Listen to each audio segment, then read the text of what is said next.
Good morning students.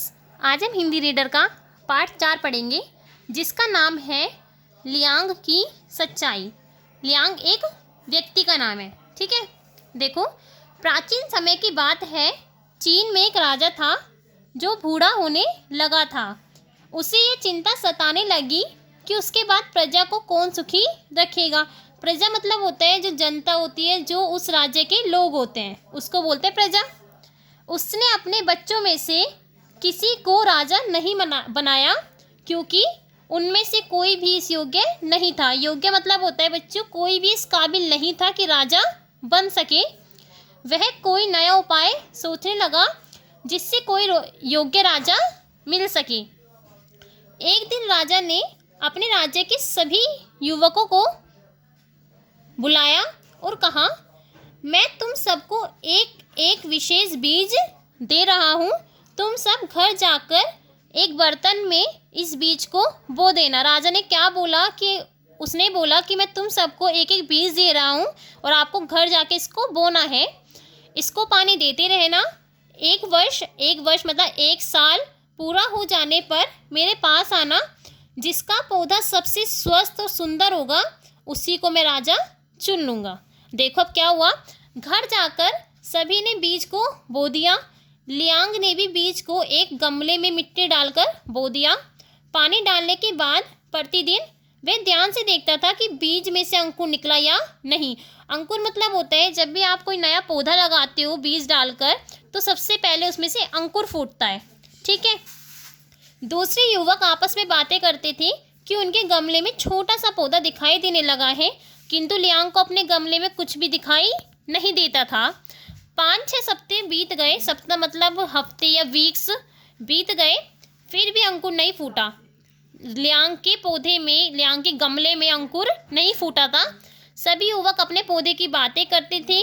समय आने पर राजा के पास जाने की चर्चा करते कि 1 साल बाद हम लोग राजा के पास जाएंगे अपना गमला लेकर।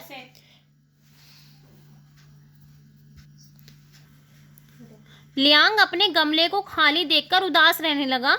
उसे लगा कि उसने अपने बीज की ठीक से देखभाल नहीं की। 1 वर्ष पूरा होने पर युवक अपना अपना पौधा लेकर राजा के महल में जाने की तैयारी करने लगे। लियांग ने माँ से कहा कि वह खाली गमला लेकर राजमहल नहीं जाएगा, क्योंकि लियांग के गमले में तो पौधा उगा ही नहीं था। तो उसकी माँ ने उसे समझाया कि खाली गमला लेकर ही महल में जाओ। लियांग को समझ में आ गया कि माँ ठीक कहती है।